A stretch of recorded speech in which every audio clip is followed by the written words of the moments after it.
is going to balance their weight a little bit. And engage your hips. Doesn't have to be like really aggressive, but the more sideways he is, and as long as your forearms are braced against the shins, I personally always start by testing the integrity of the leg. I'll start pushing my hip out. And if you feel this, exactly, see, it kind of gives you that opening.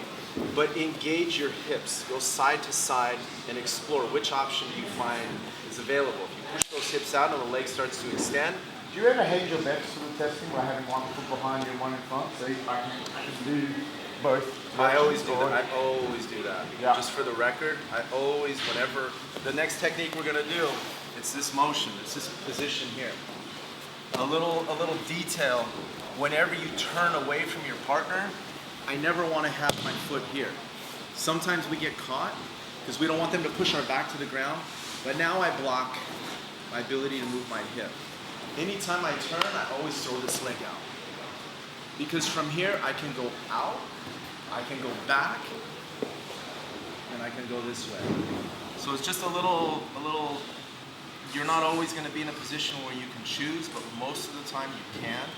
But there's a method to the madness, and this foot is my direct indicator where I want my hip to go, and it gives me the space to do it, and it still allows me to engage my hip.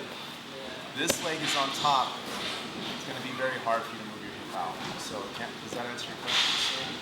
Yeah, I was just wondering if, because you lose a little bit of power, but I gain options. Yes. Yes. Yes. And like I said, you don't have to. If it's easier for you to go backdoor first and push, make the angle, by all means. But this is kind of the way I approach it, but we all kind of look at this a little different. So let's work on that now. Same position. Let's work on both techniques, just engaging your hips. You're going forward, fold the knees back, and jackknife, and move the hip out. Okay? 1, 2, 3. All right,